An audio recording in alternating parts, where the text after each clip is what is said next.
Is that okay? If I do this for part of the podcast, just as a warm up? Sure. I'm literally like, my eyes are just so tired right now. I'm listening, by the way, to this book really quickly. I'm listening to this book about the Pacific Theater of the World War II. Yeah. And it's her the craziest thing that I think you'd be interested in. Okay. Hiroshima, where we dropped the first bomb. Yeah. I don't know if this is part of the podcast or not, but it's actually something I don't know. We'll see how the story goes. Hiroshima, 2 days before the bomb was dropped, I guess there's a big clock in the middle of Hiroshima, or Hiroshima, as it's actually pronounced. And it broke at 8:15 a.m. But because everything's like being put towards the war effort, they don't have the materials to actually like fix it and get it going again. 2 days later, the atomic bomb dropped at 8:15 a.m. People were like, that was an omen. That's crazy. It was saying like literally it stopped working at the time that the bomb was going to drop. Yeah. Isn't that nuts? That is like an omen. Yeah. Interesting. And like they have all these stories. Basically, one woman like looked at a different clock. She's like, oh, it's almost 8:15 a.m. And she was like, holy shit. It's just like a sign. That is a sign. There's coincidences, but there's not coincidences. Yeah. That's what I always say. Welcome to the Public Pool Podcast. Jack's wearing sunglasses because he's feeling tired. I'm just sleepy. So I guess I have a rock star on the podcast today. That's true. What is it about?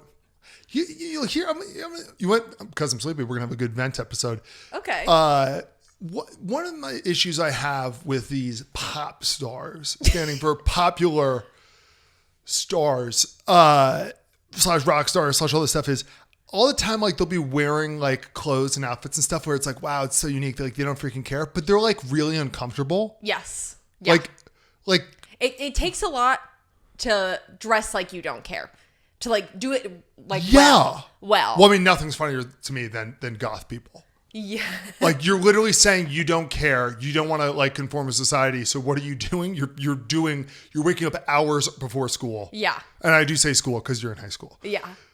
Although, A true person who dresses like they don't care and you could tell they really don't care is Adam Sandler. That's what I mean. Yeah. Where it's like or me. Because it doesn't look cool what he's doing. Yes, it's his style, but it's like he's had those basketball shorts for 20 years. Yes. I don't think he's bought new ones. It is what it is. He puts on his gray hoodie. Yeah, he's just literally dressing for comfort. Yes. Why would he dress up? Yeah. It's like me. I mean, most of the times I dress up, it's when I see what you're wearing. I'm like, shit, I gotta up my game. Yeah. Because I didn't mean like, but like. No, but like, it's true. I mean, you're saying like dress, like I basically am closer to Adam Sandler than I am to the normal person. I think of like how I dress for the most part. I don't know. I refuse to wear clothes that aren't stretchy. Yeah, no, you dress for comfort and absolutely. What's the word? Efficiency. Absolutely, you dress for efficiency. I dress like there's all the chance there's gonna be a fire at all times. Yeah. It's why I always have shoes on. One of the many reasons why it is rare to find me without shoes. It's so rare that when I'm not wearing shoes, you say, you don't have shoes on. You don't have shoes on. Jack, I've started a note on my phone. I think I mentioned it before. I was like, I'm not going to read it yet. But it was like things that Jack does. It just started with, because I was like, every single time he always rewinds way too far. Well, yeah, I go back. I go back too far. I go back when we're watching TV. I'm like, oh, you have to watch this. I go back like up 2 minutes. For someone whose career is like about timing, like where it's like your whole thing is when you edit and like we're making a sketch. To the frame. You write your scripts to be like, this is 90 seconds. Like you yes. know what 90 seconds is. Like you can tell yes. this will be under, this will be over. Like you can time that out. You edit like all day where it's like, you know what a minute is. Like I know exactly what it is. I can just ingrained feel it. In you. Yeah. But you underestimate the power of 15 seconds. So much. Like so much. If you're like, oh, that's a funny line, let's rewind it. You hit the button 3 times. So like you go back 45 seconds. There's so much dialogue that happens in 45 seconds. No, it's absolutely a thing. And it's honestly one of those things where it's like the only reason why I go back that far is because the only thing worse than going back too far is going back too short and then playing it for 10 seconds and realizing you didn't go back far enough. Yes. And now you're like, sorry, you're going to have to wait another. Yeah. I didn't do it right. So yeah, you're absolutely right. I do rewind too far. So the next one is he always leaves the driver's door wide open when he pumps gas. Like you get out of the car, you open your driver's side door and then you go pump gas. You just leave the your door open. I never thought about that. You always just leave the door open. I never thought to close it. Is there a reason to close it? Well, one, so another car coming through doesn't take off your door. Oh, Two, yeah, so yeah. someone else doesn't jump in the car and take your belongings. You know what's funny is I'm not that. And your wife who's in the car. Okay, good. No, you know what's really funny? The difference in tone and energy as opposed to if I had this list for baby. If I was like, this is whimsical. Here are my things. I don't know. That last one felt a little edgy. You leave it wide open. You do leave it wide. It does make me nervous. It is my car. That's what I mean. I am that's what I mean. There's a little edginess to it. Yeah, it does make me nervous. I will never. I could make this list. If I made this list, Do it. I'm not going to. Do it. No, because I get in trouble. Do it, pussy. That's how. I'm being a pussy. I don't want to be in trouble. So you admit there are things. Yeah, of course. Of course. I say were things. Oh my god. And then No, continue with your grievances. the three. This is not the note's called "Funny Things About Jack." Okay, there's different types of funny though. There's funny things about Jack, and then there's. I just think it's funny things about Jack. No, that's not what that was. The second one was I just think it's funny. I think it's funny. I just think it's funny that like you don't think about the other people who are driving by like with a car. Well, I'm just saying it's funny. Like you don't burden yourself with the thoughts of your car door being taken off. You know. Yeah, no, I don't. I don't. And then three, the third and final, I said Jack basically wakes up and puts his shoes on. Yeah. You come downstairs in the morning, your shoes are on. Yeah. You basically take your shoes off to go to bed. Have you? You know, I don't even think because you go to bed after me. Yeah. I don't think I've ever seen you take off your shoes before you go to bed. It just happens. No, they're just off. They're just off. Yeah, no. And my shoes are always well tied. They're so tied. They're very tied. I'm not going to have loose laces. But again, always prepared. You know? No, always prepared. Have you ever said, baby, I need you, and I run down and I ever have to say, sorry, just let me put my shoes on? No. No, I'm at the door. No. I'm at the door first. Yeah. You know? So yeah, I do always say, how do we even get on this thing? Was it about the rewind thing? Maybe. No, it was about your shoes. We were talking about you dressing for efficiency. Yeah, the rock stars, what they're wearing and stuff. I'm always like, I just feel like Harry Styles is constantly uncomfortable. He's constantly. But he's not dressing like he doesn't. The century pants. But he's not dressing like he doesn't care. He's wearing pants before the invention of polyester. Now the polyester is like super comfortable, but it's like it's. Yeah. Just a lot of things are when I see him wear them, I'm like, that's itchy. I know for a fact that's itchy. Definitely. Yeah, but he's not going for the I don't care look. No, he's not. He's going for style. Yeah. Yeah. Yes, Harry Styles. You know who's in my camp with Adam Sandler? Ben Affleck. He fucking gets it. Yeah. I just give me a coffee and a cigarette in peace. My God. Yeah. That's my guy. I love him. I relate so much to Ben Affleck in a weird way. Every time I see a picture of him, I'm like, I feel that, brother. Yeah. He feels like a man who somehow was like forced to be famous, and he's like, oh, like I had to be famous, and it's like, yeah, you actually didn't have to be, but I'm glad you are. No, kind of, yeah. Well, I think that too. I mean, this is the thing I've always heard is like, why is Ben Affleck all over? Like, why is he so scrutinized and Matt Damon isn't? And one of the things I saw was that Matt Damon married a regular person, and Ben Affleck has always been dating celebrities, and just how different that is. Where it's like, getting a picture of Matt Damon out in the wild isn't actually that exciting. Yeah. Because he's with Glenn. Yeah. His buddy, that's his guy. neighbor. Yeah. Ben Affleck, it's like very exciting. Yes. He also has a face that just looks like it's in pain. His face looks like me in the morning where I'm just like, yes. Ugh. I love Ben though. Greatest guy. I feel like TMZ is so obsessed with Ben Affleck in a way that genuinely like general public just really doesn't care about all the headlines. Like when they're like, oh, he's parking his car here. It's like they cover him like as if he's Justin Bieber. And he really isn't Justin Bieber. Yeah. But they're always covering him in a way where I'm like, I almost feel like TMZ has a beef with him and they're just there to piss him off. I think it's... I care. Of course I care. I think it's different. I think it's more... It's like why are tilapia the most common fish that we eat? Because they're available. Yeah. Because they're freaking everywhere and they breed really quickly. Ben Affleck, I think he's just available for pictures constantly. Yeah, I think he's constantly running errands. Yeah. Because he's constantly trying to get out of his fucking house. Yeah. And I think TMZ is like, all right, if he's just going to give us a layup, we'll Yeah, just, sure. I think it's just, he is newsworthy and like he's enough of a newsworthy person that they'll always post it. Whereas most people, they don't find them that often.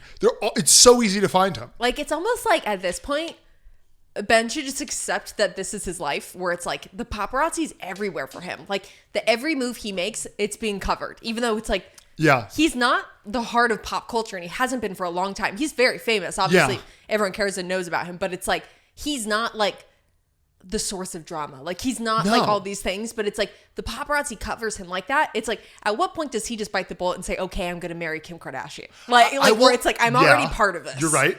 I wonder though too, because part of me, another reason why I think that they cover him so much is because he actually doesn't care. Mm-hmm. Like I'm sure, when Britney Spears was going through her thing and obviously other celebrities where they get hounded by paparazzi, there becomes like an antagonistic thing where they're like, even the most fucked up paparazzi person, already a fucked up profession, has to be like, it has to hit you a little bit at night being like, I'm kind of wrecking their day. Yes. A bit. Yeah. I think Ben Affleck has made it very clear you're not actually wrecking my day. Yeah. Like, he's just like, okay, this is if you annoying. want to take pictures of me running errands, it's what it's going to be. But I'm not going to smile for you. I think Jerry Seinfeld was the one where he was like talking to Zach Galifianakis, who Zach Galifianakis is really like, he doesn't like that anybody approaches him, which is, I think, a dick thing to be.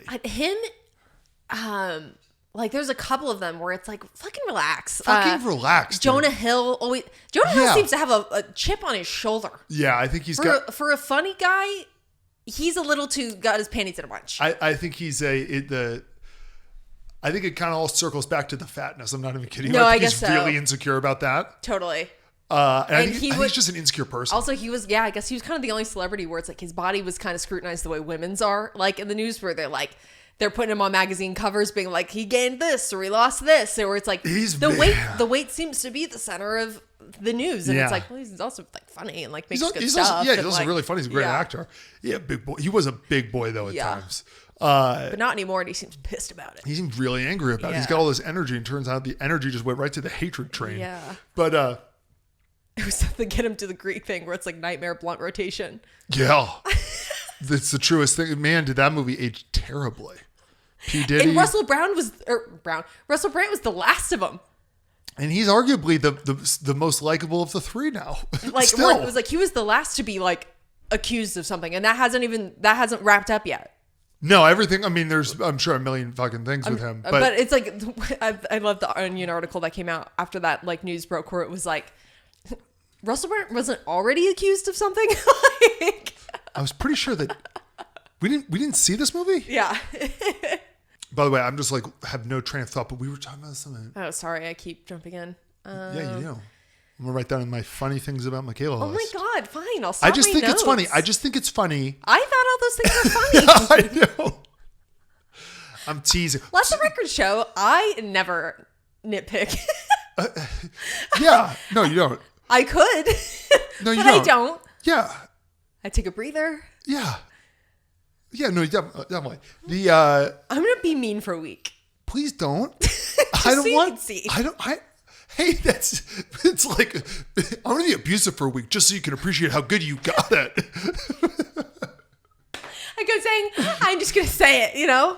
No, I'm just kidding. I'm just kidding. I don't actually have. Two of the three are very silly, whimsical things, and then the second one you started reading it, and obviously it was like I just immediately I can catch the tone. Where I was like, the tone here was actually you're like I just think it's funny. You're like. Because you're like, you leave the car, whatever. You left it there, but then you just kept going, be like, not considerate of the people who could drive by or take your things, even when your wife is in the car, my car. And it was like, what are we fucking? I was like, there's just a little bite at the end of that drink. Oh my goodness. Because you were like, that's not normal. I was like, no. Yeah, I don't know. I've genuinely. To be fair, we pump gas like 4 times a year now. We pump gas. I have a hybrid. we pump gas like 4 times a year, and if it's a busy one, I'll keep it closed. If it's the freaking world's largest Chevron, yeah, I'm wide open. It's buses. It's meant for buses. Nobody can get through. And then also when I pump gas, for me especially, the gas station is more than just a gas station. It's also a trash can. Yeah. Because I just, yes. And so I leave it open being like, I'm going to come around. And step 2 is empty the fucking trash out of my car that's really built up. That's always step 2. We're recording this on Tuesday, about an hour before the State of the Union. How do you think Trump's doing? I'm kidding. The immediate switch from the high of the U.S. men's hockey team winning to, and the internet going nuts, to the video of Kash Patel in the locker room, just how quickly that, like, you know what, like, so the steepest a cliff can be is 90 degrees. Yeah. I think that was steeper than 90 degrees. Yeah, I think it was like a 95. I've never seen people jump off the bandwagon faster. Like, can I just ask? Yeah. Why was Kash Patel there? Okay, so not that I'm defending him whatsoever. No, but apparently he's like a crazy hockey fan and coaches hockey. Oh, okay. So I think he's a big. I mean, the answer is it's for funny, for no good reason. It's funny when there's like, but he's not like when people in high positions and they're like out of the country, not for like a summit type thing. Yeah. Even though it's like, no, it's the Olympics. I'm like, why are they out of the country? Like, No. I kind of have a weird thing where I'm like, well, if you're one of the higher ups, I'm like, you need to stay boots on the ground. No, absolutely. I mean, I think the realistic like excuse for it is he can't be on the job 24/7. No, yeah. When he flies somewhere, he's the head of the FBI. It's gonna be on government stuff, even if he goes on vacation. Yeah. So it's like you could call this a vacation. He went, and he's a huge hockey fan. Yeah. I assume that's how those. It doesn't matter though. It just doesn't matter. But just the. Like the immediate divide. It was this one thing where literally the entire country came together and were like, yeah, Freebird by Leonard Skinner is a good song. Yeah. And those guys up north, yeah, you suck it, Canada. Yeah. And it was like, oh my God, the nation is healing. Nope. Immediately, no. Immediate. Oh, that killed me. I know. I was giggling the entire day. I know. We saw Wuthering Heights, bitch. I was just about to say that. We went in. Yeah. I've never read the book. It's just period pieces just don't interest me. I'm sorry. At all. The whole thing, even during this movie where I was like, it's gonna be a sexy movie. It always blows my mind when people make a sexy movie before showers were a regular thing. Yes. You know? I agree. Like how, or even toothpaste. They use tooth powder. Yes. What? No, I've definitely talked about it on the podcast before, but my big 3, but that make it really hard for me to watch things. And I usually just stay clear because I'm like, I'm just not going to enjoy it. Things that are outside, period pieces, and typically British things. Every now and then, a British show will kind of squeeze through, but like rarely. You can say it because I agree with you. I'm not a big British guy. I have a hard time understanding. I always had to subtitle it, and I don't like to put on subtitles, but I will. They're a class-based society that acts like they're not. They act like they're better than us, and then they worship the prince. It's ridiculous. So when the movie started, because I was like, I don't really know what to expect, except I was like, it's supposed to be a sexy movie. Love it. First 10 minutes of the movie, I was like, why did I think I was going to like this? Immediately we're outside. It's a period piece. Everyone has accents. And I was like, shit. and it starts with, I mean, it's not a spoiler because it starts with a hanging scene. Yeah. And I was like, oh. Which is like one of the few things where I'm actually like, I'm uncomfortable with that idea. The concept of a public hanging and people cheering really freaks me the fuck out. Yes. But I was a little bit worried. The one thing I did like at the beginning, because then they play the song from the Charlie XCX's song with the guy from the Velvet Underground, that I think I'm gonna die in this house. I think it's one of the best songs I've ever heard. It's so good. That song was made for me. Yeah. I listen to that when I work out. I heard it when it came out, and I immediately was like, Jack's gonna love this. Yes. And they played that, and I was like, okay, this is the weirdest movie ever. Yeah. I'm kind of fucking in. Yeah. And then they just completely left whatever that plot they sort of invented. Yeah. Was. I liked the movie the second they were out of like childhood. Same. Yeah. The actress who played young Margot Robbie. Yeah. She had a lot of face for me. A lot of face. She had a lot of face. What does that mean? She was able to contort her face like Jim Carrey. This is the way where her expressions were almost too vivid. Okay. If that makes any sense. Okay. Where I was kind of like, every time they would be like a close-up version, like, I don't know, silly. I was like almost uncomfortable. Yeah. I was like, that's not a real person. Using a lot of your face. she had a lot of face. She had a lot of. So I docked it for the child. Okay. No, I'm kidding. What was your overall grade on the movie? What was your overall thought? Did you like it? Did you love it? Did you hate it? I liked it. I enjoyed it. I loved it. I have a couple complaints with it. Yeah. And the reason I like it is because I've never read the book. So I didn't have anything to like compare. It just like was what it was. It was surprisingly funny. It was one of the funniest movies I ever seen. But it was also funny in a way where it's like, you know how like for me to get me to really laugh, it has to be funny in like a peculiar way. Yes. This fucking hit all those notes. Yes, it was funny in a peculiar way. I counted 3 laughs that only I laughed at in the entire theater. And one you told me to quiet down. I thought it was really fucking funny. I thought it was really good. And you know what? I guarantee you, if you ask the director, she's like, yeah, that's a joke. Yeah. That was meant to be a joke. No, definitely. It's not when you laugh. It's the problem. It's when you go, oh my God. Oh my God. You love an oh my God. And I'm like, yeah, in the theater. Oh my God.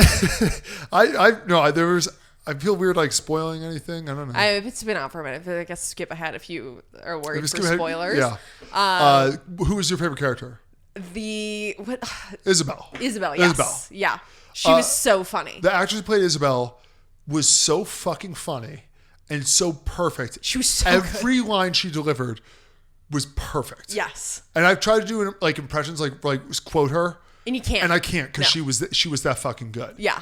What was the the time when you told me, like one of the was, and you didn't do it in a mean way, but no, yeah, you did it in the way where it's like we're in a movie theater. I'm the only one laughing.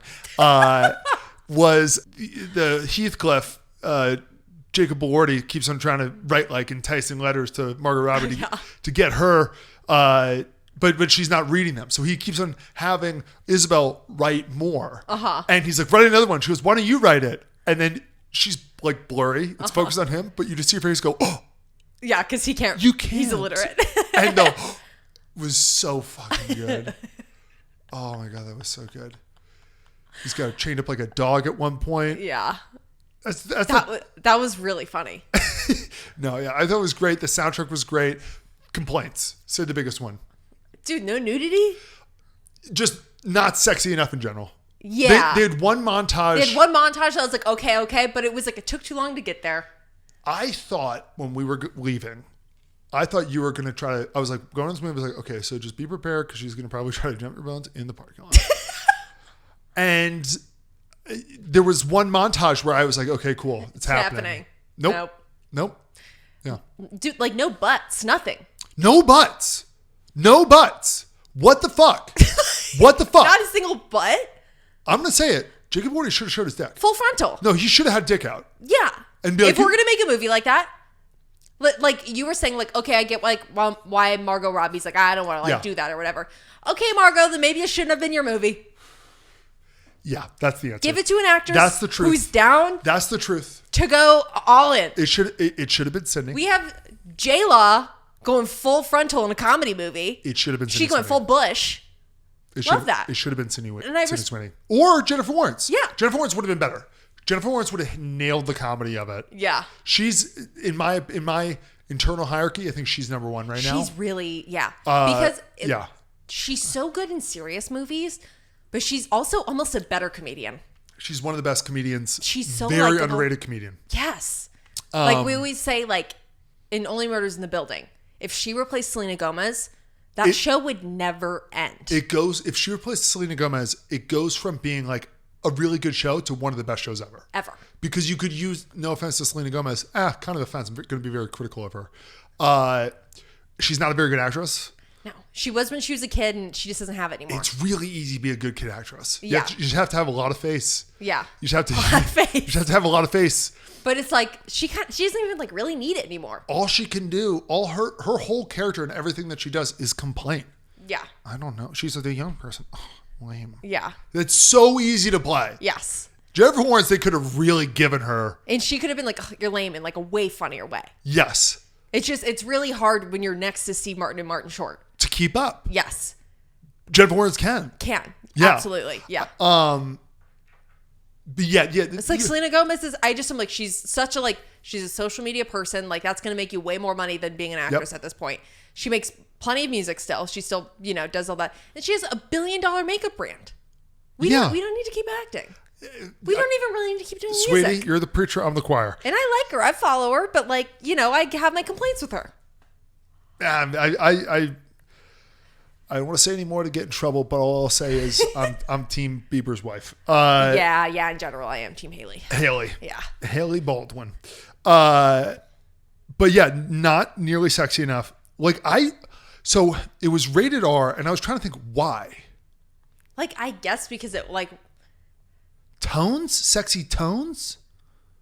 And, like, I guess, like, there still is, like, a lot of, like, sexual stuff in it, but it's just, I don't know. Here's what the movie needed. This is the minimum, okay? This is literally the fucking bare minimum for me. And I'm not even exaggerating. No erect penises. At least out. Like, within clothes, yes. But we should have seen, like, just about to get there, minimum 3 times. Yeah. 3 times dick needs to be out. Yeah. Ass, we don't even have to touch that. Ass should be out consistently. That should be on PG-13 at this point. The movie was 2 hours and 16 minutes. Uh-huh.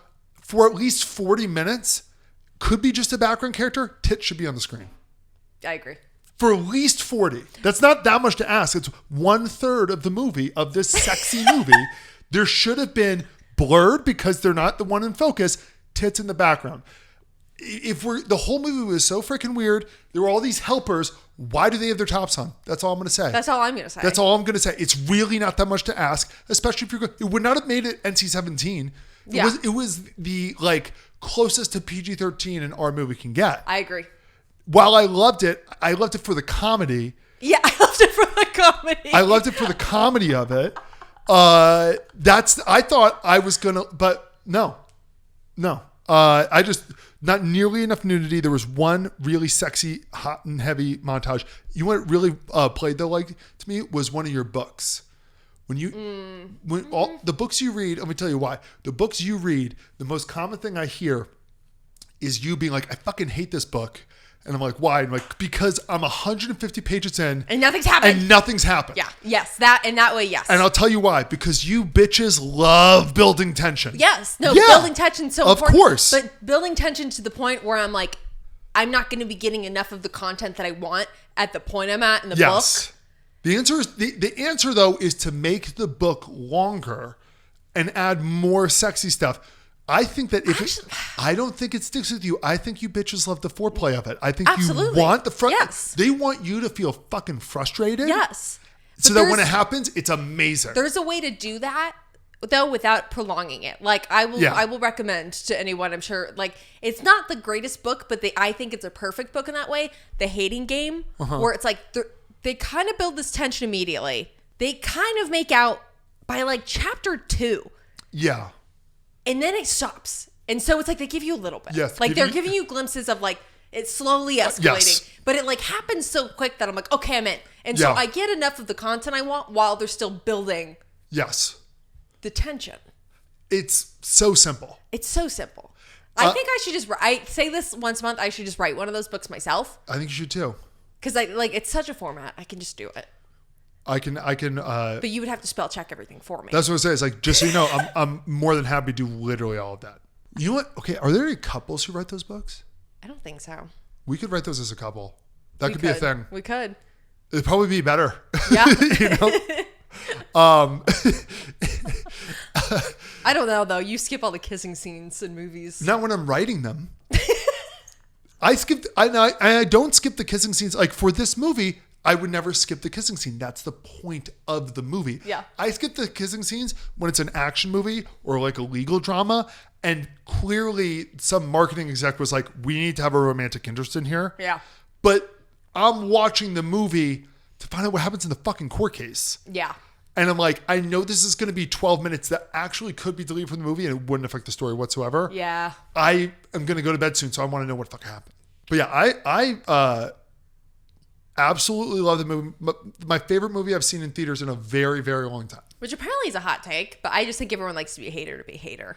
Everybody online on like the what are your thoughts, like Reddit type things, are very anti the movie. Yeah.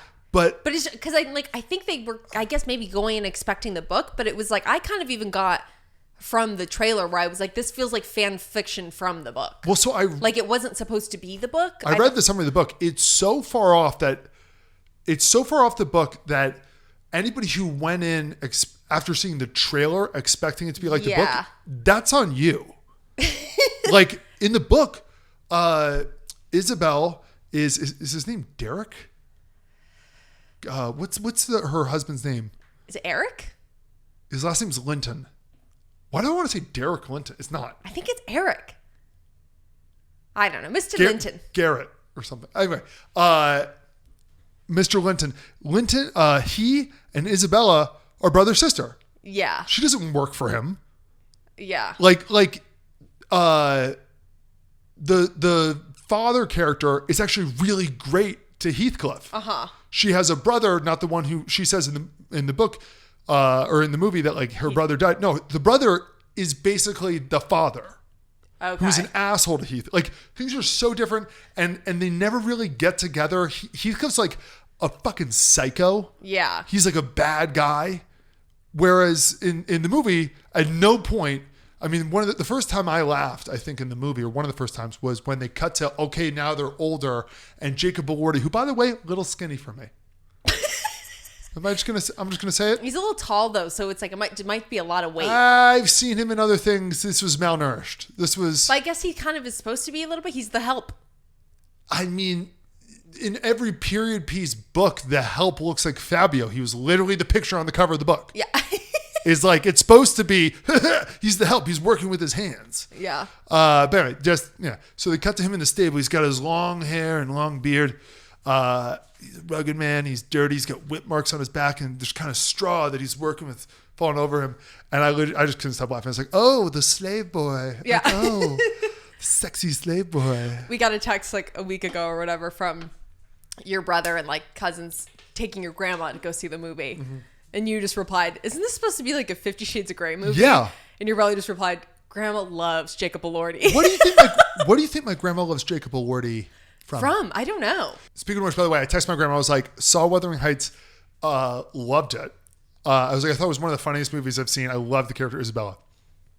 And she replied, not what I got from the movie, but I'm happy you had a few laughs. I've never gotten a more passive aggressive text from my grandma. I think according to my brother CJ, she was tearing up at the end. I think she really saw it as the romance. No, that was the one element I didn't see it as. No, same. Because my mom called me after and she was like, or like when I talked to her after, she was like, "Oh yeah, like did you cry?" She's like, "Because I wanted to see that because I was seeing these people like crying after the movie," and I was like, maybe we're so out of it that it was like I was not attached to the characters in that way. I thought that pretty quickly early on they just cemented the fact that like they're the bad guys. Margot Robbie's character is probably the villain of the story. Yeah. And I don't even really think it's close. Yeah. Like she's like Nellie, her assistant, basically the whole confusion, the whole reason why Heathcliff leaves in the first place is because Heathcliff's in love with her. And he goes and Nellie sees him there. And right before Margot Robbie says to Nellie, well, no one loves you and you've never loved anyone and no one will ever love you. Yeah. Probably the worst thing anybody says in the entire movie, and he's not even close. And then Nellie, all she does is not tell her Heathcliff's listening at the fucking door. Yeah. And apparently, like, who are we really taking that as Nellie's the bad person in this? Yeah. What? No, I don't know. But that's British shit. The fucking class things. The They're class like, thing. Like it really is. Like it's fucking Samwise to Frodo. Where I'm like, why is Sam inferior to Frodo? Just as an American, it's like I do not understand why they're not equal. Yeah. But I think in the British thing, it's like you're just supposed to know. Yeah. Well, the noble's better than the serf. Yeah. Okay? Needless to say. Yeah. No, like because I just was like I feel like I sensed a tragic ending coming, even though it's like literally I knew nothing about the story. So it was like, but I can infer this doesn't end with them running off into the sunset. We knew so little that like an hour and 45 in, I said to you, it could just end right here and I wouldn't be surprised. It could just, anytime they could just cut and be like Wuthering Heights, I wouldn't be surprised. I think people are going to hate our take on this. I just, when she died, I was like, yeah, that kind of seems like how the movie's going to end. I thought that they were... Spoiler, I guess. I don't know. I thought that they were teasing in the beginning, because it starts off, the first time we meet Mr. Linton and Isabella, she's talking about the ending of Romeo and Juliet in a very funny scene. And I thought that they were teasing that that's what was going to happen. Yeah, same. That to escape from Mr. Linton, she was going to fake her own death and then he was going to kill himself. Like literally just Romeo and Juliet. And I was like, that'd be a little weird because they're like borrowing from another kind of old story to do that. But maybe that's how the book ends. I don't know. But it was when she died, movie ends, the end screen comes up. You and like 2 other guys in the theater were like, what? Literally the guy next to her, I go, what? Really quickly, I'll tell you why I said what too. I'm just going to tell you what happened. This is the end of the movie. I'm going to tell you with no music, with none of the like, oh, bells and whistles. So obviously Heathcliff comes back. He's upset that Margot Robbie is married to Mr. Linton, who's the nicest man in the world. She is already pregnant and she starts having an affair with Heathcliff because he's the sexy slave boy. She's kind of always fantasized about that. That's like a thing she has. And by the way, he's incredibly good looking. And now he's successful. And these are all things that are attractive, of course, whatever. And she lives in he bought her old childhood home, nostalgia, what have you.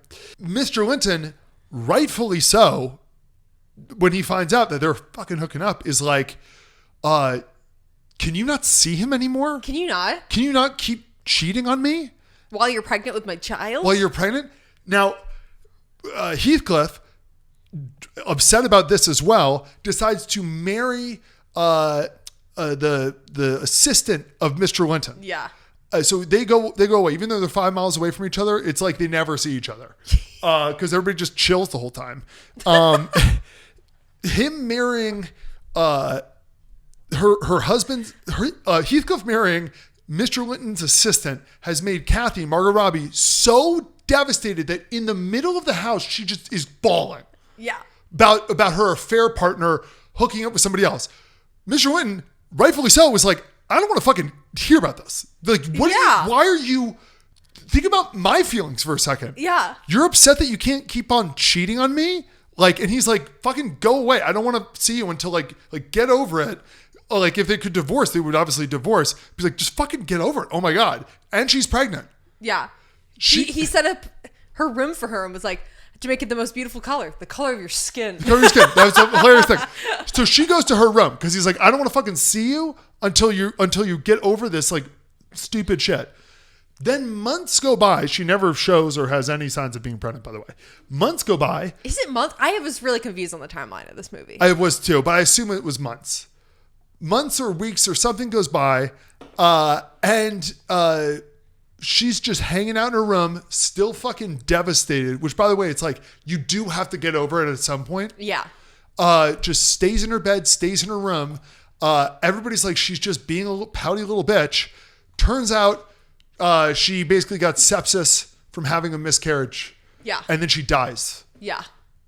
Like, I don't know, that's just a weird way to end it. Yeah.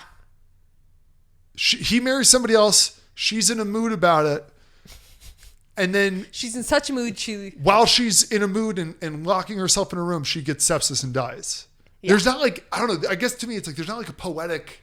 Like, here's the circle. It's like she literally just got septic shock. Yeah. Yeah, that's it. That is it. Yeah. And like she didn't die of a broken heart. She died of sepsis. Yeah. Yeah. Yeah. She died of malnutrition. I don't know. I the more we talk about this, the more I feel like we're complaining about the movie.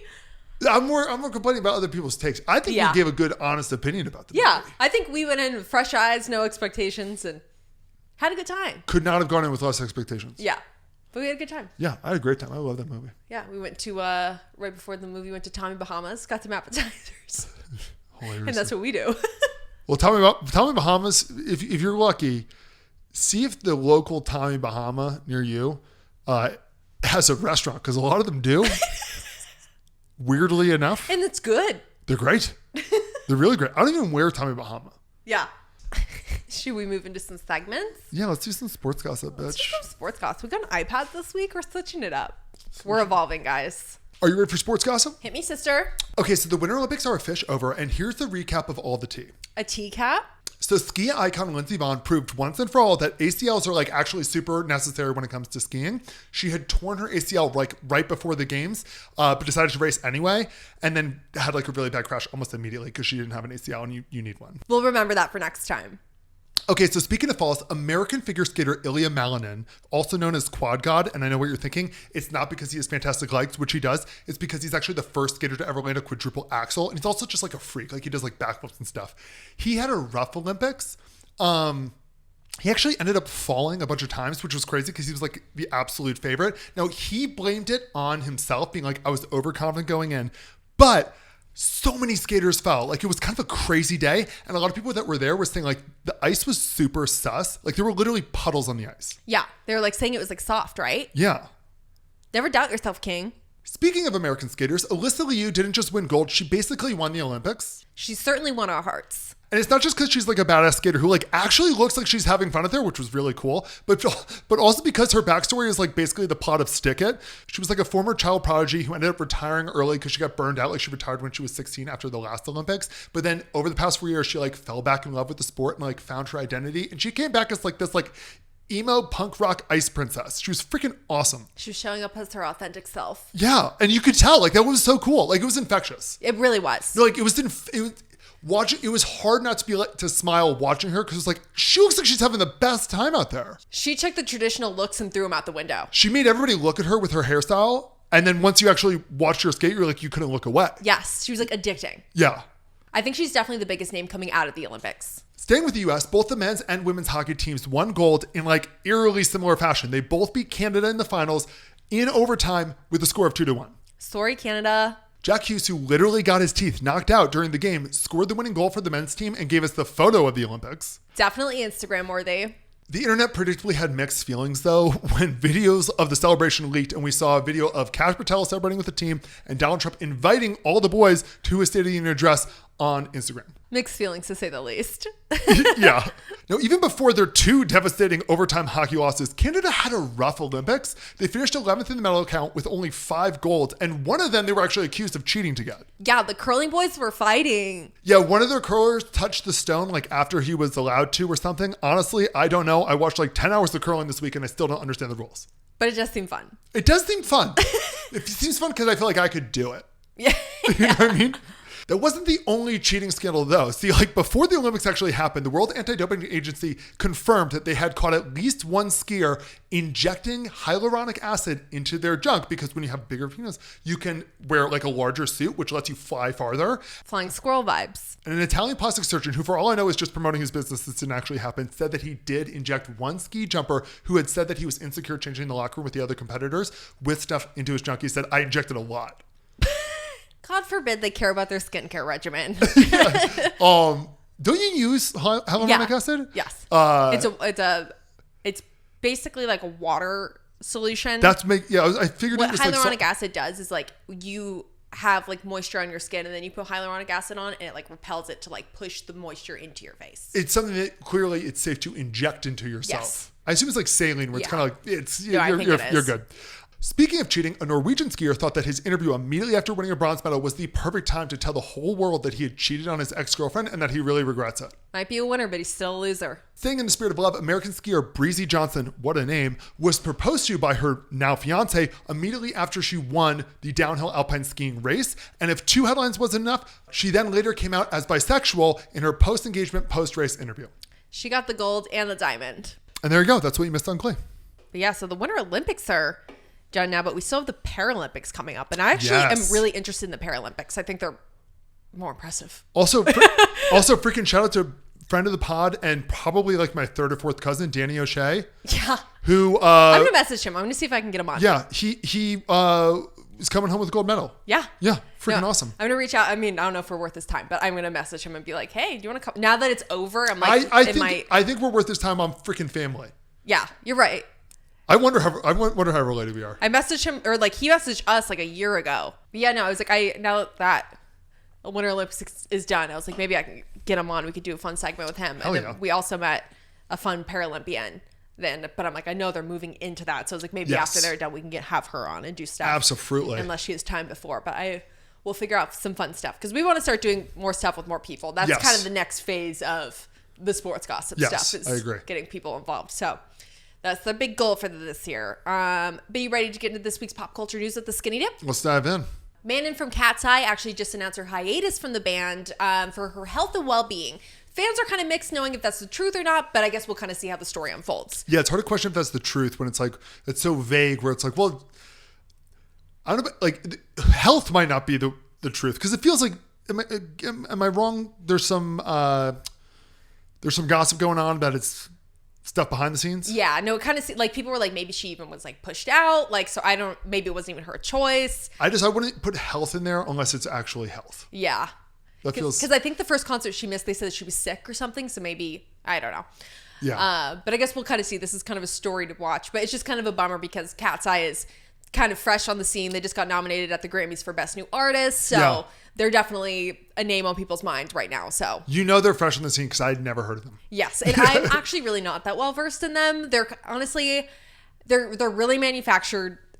I think they're going to have a moment like with like good music maybe in like a year. Yeah. Because what I've kind of seen right now is like they all are individually very talented. Yes. Like they're all very talented girls, but it feels like almost they're making them make music where it's like almost good, but it's not quite good. They haven't found their rhythm yet. They haven't found their voice. Or it's on purpose where they're almost trying to like rage bait people to be like, they're not good. To just like, they're just edging you. Yeah. You're like, they could have been really But you're good. like, but her voice is good. And like, they're really good at dancing. Her And voice they're is, I like this concept. yeah, and like all their like top songs are like almost their worst songs, and but because a Weird. lot of their fans are like, no, this song are like actually good Yeah. from them. So I can't really tell what their deal is yet, but it kind of does feel like it could be one of those bands where it's like they're together for like a year, they all break up, and they all have like They solo all careers. smash careers. Because it's like Fifth Harmony was a mess. Yeah. Fifth Harmony was the biggest mess we've ever seen. Like they were. Besides Camila Cabello, who made it out of that? No one.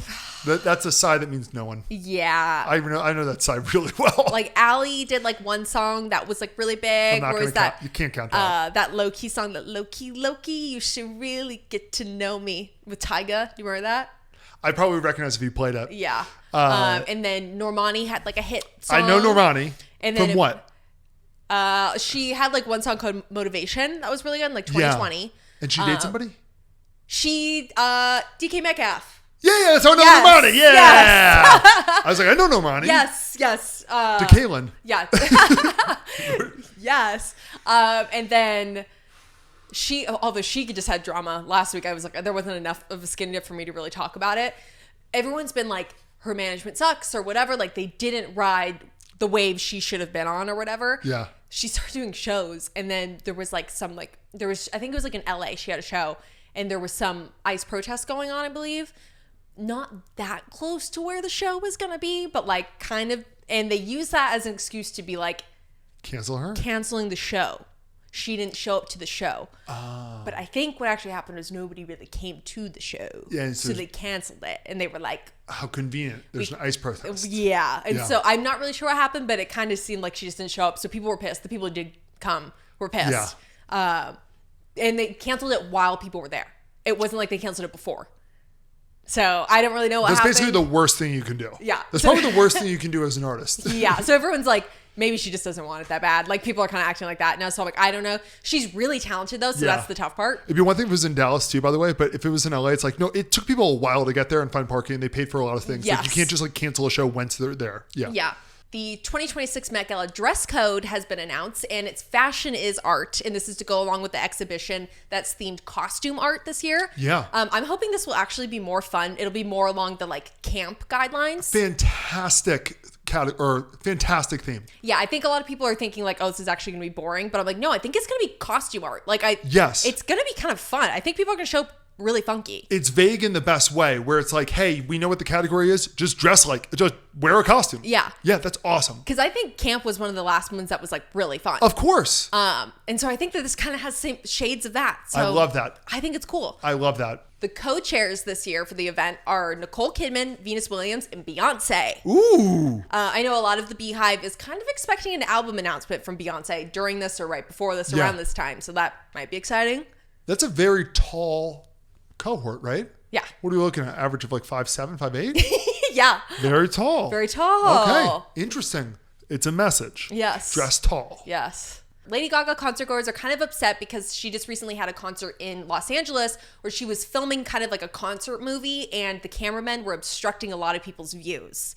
And they weren't just obstructing anyone's views, they were obstructing floor seat views. And one of the users who actually posted the video said that they paid $2,500 for their ticket. God, really? And she was posting a compilation of basically every song, and the cameraman was right in front of her. That's just not really acceptable. I was seeing people from all over the floor basically be like they couldn't see her. That's especially because it's like, no, we've shot live concerts before. Yeah. Very rarely is the camera guy in between the audience and the actual. Just hang up, shoot it like a sporting event. Yes. I don't get it. Or do it where it's like this is a discounted concert because of this thing is going to be happening. Yes. It's not going to be a full-blown regular concert. That's really unfair to people. That's incredibly unfair to people.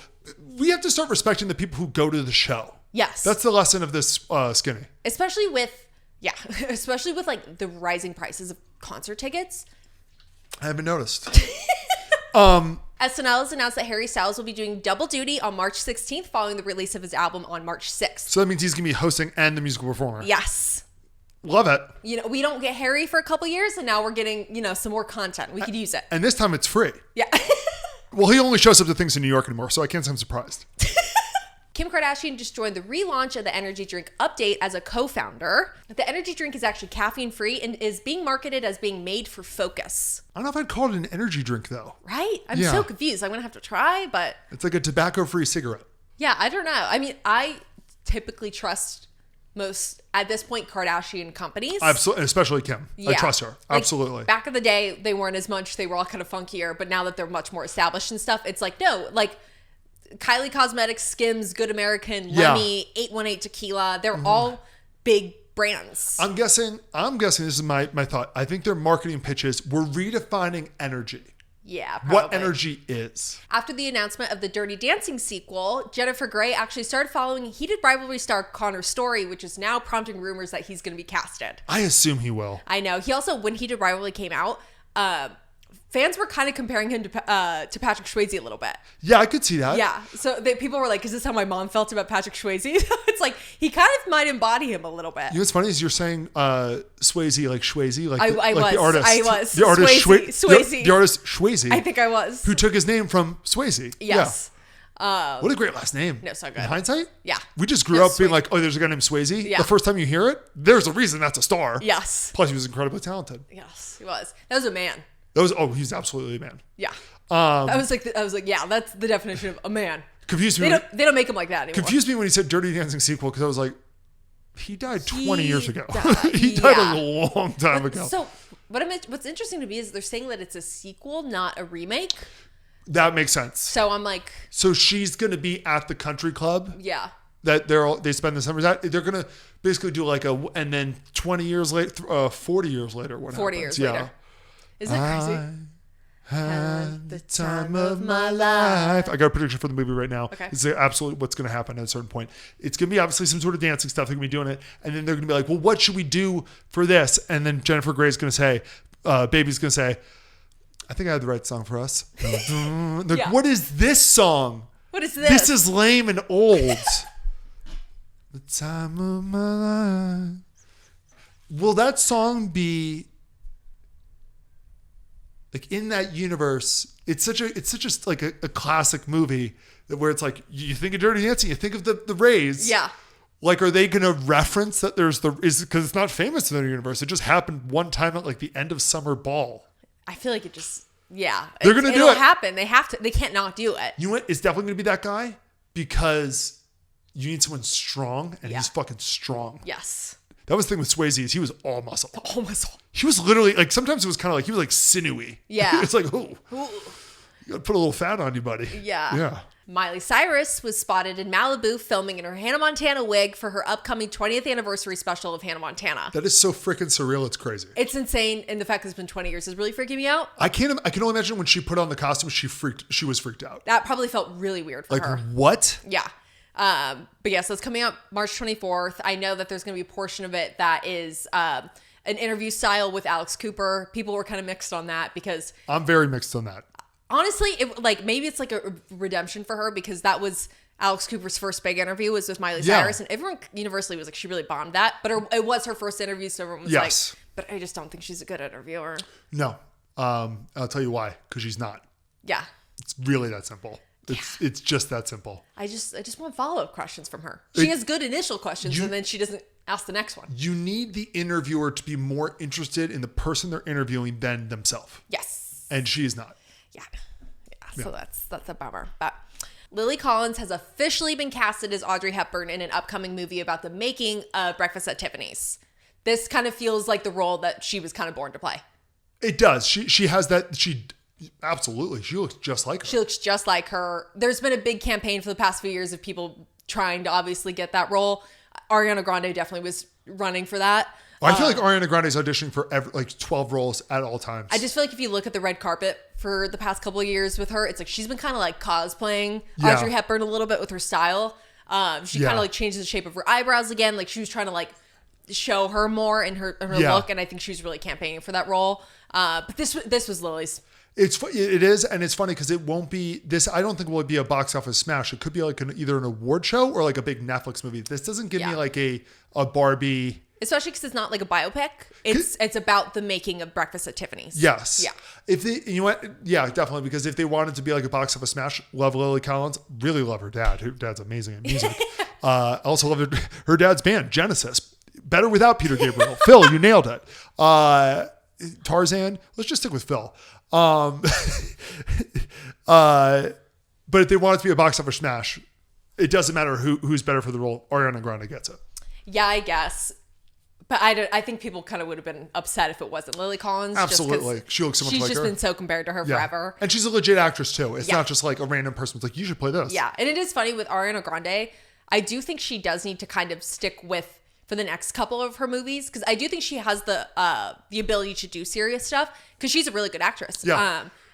She's also really funny. I think she is. Because she's doing the like the Meet the Family, like whatever sequel. Okay. Meet the Fockers type thing? Yeah. And like she's in that. They already wrapped that or whatever. And I think she's going to be really good in that because she's very funny. She's really funny. Like she's really good every time she's on SNL. Like it's like their highest episode every time because she's really funny. And she's super talented. Yes. Yeah. And so I'm like, she will start to get more serious roles. I think she's kind of needs to establish herself more as like, I act too and not just like, I'm Ariana Grande. Because in a serious role, I almost feel like she'd be too distracting. As like, that's our, because it's like, not that J-Lo does any like serious movies, but anytime J-Lo's in a movie, I'm like, it's J-Lo. Well, yeah. So what's J-Lo's occupation here? Yeah. Okay. What lowly occupation? J-Lo's the maid. But she's an overachieving maid. Yeah. She's better than her maid job. She should be managing the grocery store. I think that's that movie. Okay. And the last one, Tom Hanks is set to play Abraham Lincoln in an upcoming movie. Abe and Tom are actually distant relatives. The relative thing, we're all distant relatives. This is the first movie in forever that I think I'll actually buy tickets in advance. Yeah, I was going to say, so, but the film is actually reportedly going to be half live action, half stop motion animation, which I think is interesting. And the tickets will no longer be purchased. What? I thought that was interesting. It's definitely interesting. Yeah. Doesn't mean it'll be good. I think the movie's specifically about like Abraham Lincoln grieving the loss of his 11-year-old son or something. Yeah, I don't want these tickets anymore. No. What the fuck? What are we doing? Why? I don't know. Also, how tall is Tom Hanks? Probably a couple inches shorter than me. Probably 6. I was going to say, he doesn't give tall Abraham Lincoln energy, but he'll be great. He's great in everything. Yeah, they'll just raise him up. He's also much older than Abraham Lincoln now. Yeah. Tom's like 70. Yeah. Tom is not. There's a lot of actors who can play younger than they are. Tom is not one of them. No, he's not. He was too old when he was in the Da Vinci Code, and that was like 30 years ago. Yeah. They were like, or not Robert Langdon, whatever, might be Robert Langdon.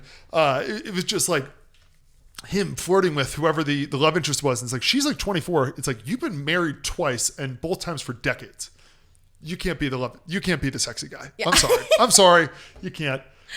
But that's it for the skinny dip. And I think that's it for the pod. That's it for the pod. Yeah. We got about 2 hours recorded this bad boy. Yeah, girl. Love you guys. Towel off. Grab a pina colada. We'll see you next week. See you Wuthering Heights. And with zero expectation, though. And yeah, tell us we were wrong. I dare you. Everyone's going to think we're wrong, but that's okay. I actually don't think so. I think we were dead on. All right. Love you guys. Bye.